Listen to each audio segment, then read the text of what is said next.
Hello बच्चों, चलिए प्रश्न को पढ़ते हैं और समझते हैं। किसी त्रिभुज एबीसी में सिद्ध कीजिए कि ए का वर्ग प्लस बी का वर्ग प्लस सी का वर्ग बराबर दो कोष्टक B C cos A plus C A cos B plus A B cos C होता है। तो इस कथन को सिद्ध करने से पहले प्रश्न के लिए हम मुख्य अवधारणा लिख लेते हैं, जिसकी सहायता से हम इस प्रश्न को हल करेंगे।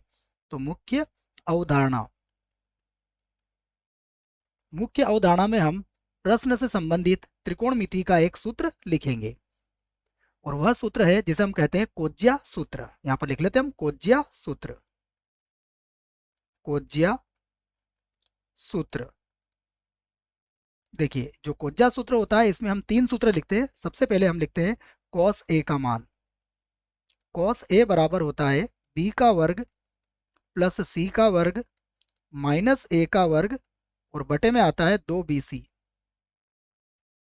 इसी प्रकार हम कॉस बी का मान भी निकाल सकते हैं। कॉस बी बराबर होता है ए का वर्ग प्लस सी का वर्ग माइनस बी का वर्ग, और यहाँ बटे में होगा 2ac।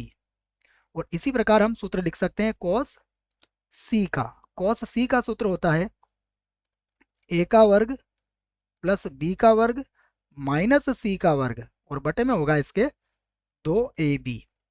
तो इन सूत्रों का प्रयोग करके हम इस प्रश्न को हल कर सकते हैं। तो प्रश्न में देखिए हम क्या करेंगे, प्रश्न का दायां पक्ष ले लेते हैं। तो प्रश्न का दायां पक्ष मैं लिख लेता हूं, प्रश्न का दायां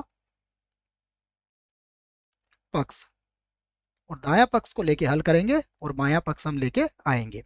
तो दायां पक्ष क्या है हमारे पास, ये है 2, उसके बाद कोष्टक में है BC, उसके बाद लिखा है cos A, उसके बाद है प्लस का CA, यहाँ पर बनेगा cos B, उसके बाद है प्लस, यहाँ है AB, और ये हो जाएगा cos C। अब यहाँ पर हम मान रख लेते हैं। देखो, 2 तो कोष्टक के बाहर ही है, यहाँ पर हो जाएगा हमारे पास, या फिर हम एक काम करते हैं, पहले 2 को गुणा कर लेते हैं फिर मान रखते हैं। तो 2bc, यहाँ पर हो जाएगा cos A, उसके बाद होगा 2ca, यहाँ पर होगा cos B, उसके बाद होगा 2ab, और उसके बाद लिखा है यहाँ पर cos C। अब हम क्या करते हैं, cos A cos B और cos C के मान रख लेते हैं। तो दायां पक्ष जो है वह बराबर चलेगा हमारा, और यहाँ पर हम सबसे पहले लिखेंगे, देखिए क्या है हमारे पास 2bc, तो 2bc तो मैं वैसे ही लिख दूंगा 2bc।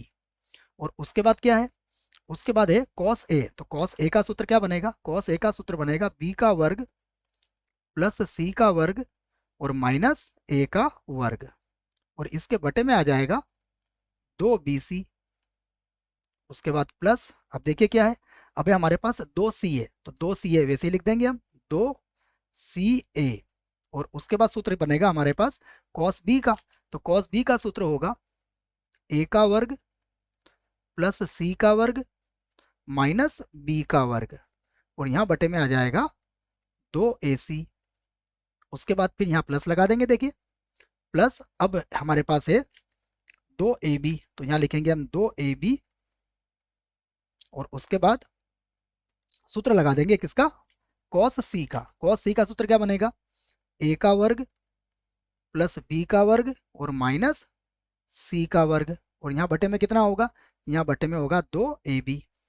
अब देखिए हम आसानी से ये कह सकते हैं कि यहाँ से 2bc से 2bc कट जाएगा, 2ca से 2ac कट जाएगा, और 2ab से 2ab कट जाएगा।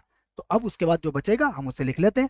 तो अब हमारे पास बराबर बचेगा, यहाँ पर है b का वर्ग प्लस c का वर्ग माइनस a का वर्ग, उसके बाद है a का वर्ग प्लस c का वर्ग और माइनस b का वर्ग, उसके बाद फिर बनेगा a का वर्ग प्लस b का वर्ग और माइनस c का वर्ग। अब यहां से भी देखते हैं, जो कट रहा है हम उसे काट लेते हैं। देखो, ये माइनस a का वर्ग प्लस a का वर्ग कट जाएगा, यहाँ पर देखेंगे तो माइनस b का वर्ग और प्लस b का वर्ग कट जाएगा, यहाँ पर माइनस c का वर्ग है, ये प्लस c के वर्ग से कट जाएगा। तो देखो अब हमारे पास क्या बचेगा, हमारे पास बचेगा बराबर में a का वर्ग प्लस b का वर्ग और प्लस होगा c का वर्ग।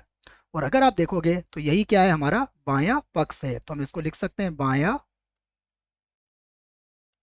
पक्ष।